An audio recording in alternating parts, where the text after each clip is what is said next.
as you're executing upon each one of these very, very small action plans, what you're doing is you're building a better foundation for your business or your goal for it to grow. This is Don't Fear Grit with Rob Taormina. Marketing strategies and advertising technologies to help you build a better business. So have you ever heard of the phrase, actions speak louder than words? It's probably something that you heard a lot when you were a kid, and it's probably a phrase that you are still using to this day.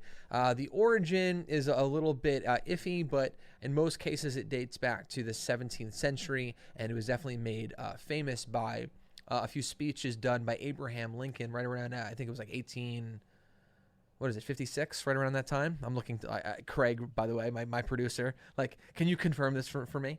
But I think it was right around 1856. He was giving a bunch of speeches, and I think he really made that phrase, actions speak louder than words, pretty famous. But now it's a really commonly used phrase. And but I don't want it to sort of like get lost, and I don't want us to start referencing this phrase lightly. I want us to understand it. Because recently, in our last episode, we got to sit down and interview Diane Curley, who's the author of Celebrating Women and also a local nurse, and she travels the world also as a missions nurse in various third world countries, doing some incredible things. But in that discussion, we talked about action and where the process might be challenging, but we need to commit to action to really getting things done and being successful in what it is that we're trying to accomplish. And that's what I really want to focus on today, is this word action. And the thing is, whatever it is that we want to accomplish in life, it's accomplished through action. Now, here is a sort of official Webster's dictionary definition of the word action, and here's the few variations of this definition. It says, an act that one consciously wills and that may be characterized by physical or mental activity, something done or performed, an act or a deed.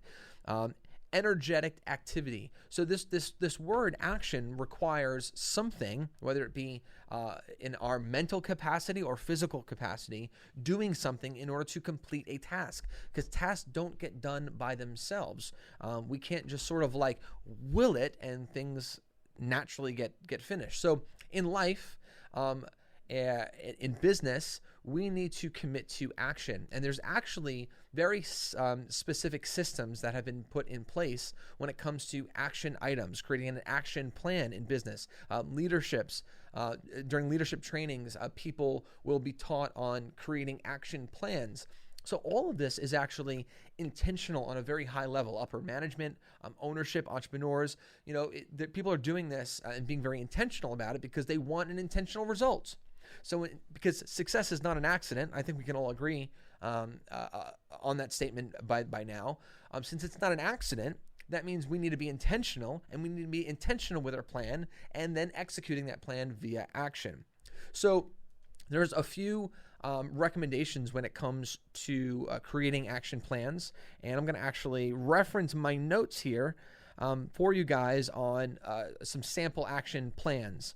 But an action plan, it generally includes steps, milestones, measures of progress, as well as responsibilities, specific assignments, and a timeline. Now, action plans are really, really important part of strategic planning.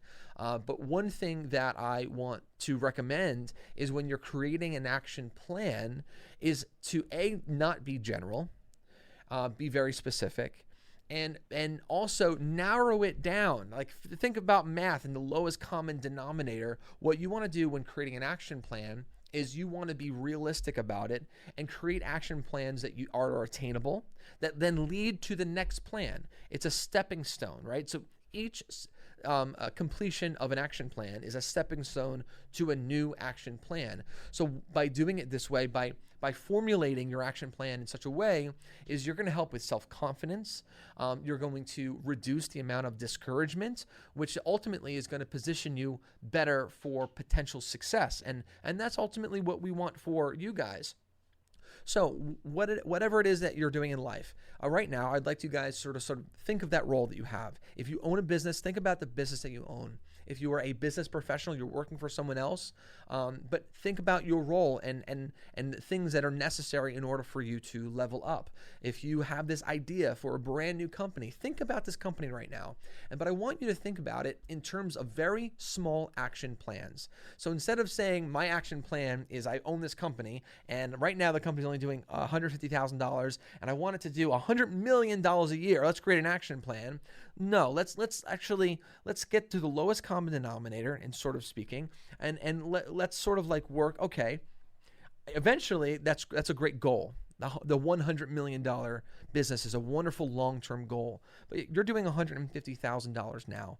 So action plans could be things like infrastructure. They could be very specific. Hiring. And then even within the world of hiring brand new staff, we can actually simplify that even more. It could be the interview process. It could be how many interviews are required before we actually hire someone. It could be the first 30 days of someone working for us after they're hired. What is the process there? And then creating an action plan. How many staff do we want to be involved with the training aspect versus the hiring aspect? Like you simplify it. And then what you do is, as you're executing upon each one of these very, very small action plans, what you're doing is you're building a better foundation for your business or your goal for it to grow. And that's how these things are attainable. You want to know one of the secrets to success. One of the secrets to really successful leaders is that what they're doing is they're creating very, very specific action plans for specific things that need to be done. Instead of just being general and thinking about your goal, if you just try to create one action plan to accomplish a huge goal, more often than not, and I'll actually probably say that probably 99.9% of the time, you're going to end up failing because you're going to get discouraged along the way. But what you do is you're going to do it in bite-sized chunks, and then what it'll allow you to do, create better, more sounder infrastructure. It'll create better processes that'll give your staff a better experience. It'll also give you the end user, your consumer, your client, your patient. You're going to give them a better experience. And then ultimately, each one of those steps are going to position you to be able to accomplish the bigger goal down the road by creating these actionable action plans, because it's part of strategic planning. And then remember, the next part of the tip is to create simple forms of action plans. Now, this is not just for entrepreneurs and business professionals and people looking to start a brand new company. This is great for life in general. Think about if you have a big goal that you eventually want to buy a house. Okay, create action plans that will position you to be able to buy a house. The action plan is not buying the house. The action plan is the things that it will enable you to buy the house. Or if the goal is a little bit smaller, I want to buy my very first car. Wonderful. Let's create an action plan, strategic planning, that'll position you so that you can buy your first car, and then so on and so forth. This is a great life lesson that we can pull from really successful leaders that they're applying in their own life. And while they're able to, these are the reasons why they're able to level up faster. They're able to achieve success a lot faster because they're intentional with the organization of their action plans. And that's what we wanted to talk about today. So during that interview that I had with Diane Curley in our last episode, she really made that great point about action, being intentional about that stuff. So this is why today, in the follow-up to that episode, we wanted to really emphasize action as an important role in our life, because actions, in fact, do speak louder than words.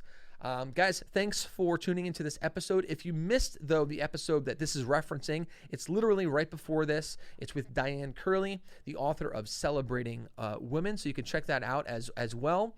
And we appreciate you guys being a part of this community. We love the Don't Fear Grit community.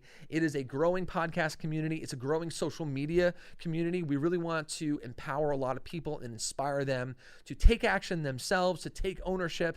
And we want people to realize that they should not be fearing the process, right? So that's where we're going to end it here, guys. Remember, guys, don't fear the process and don't fear grit. We'll see you next time.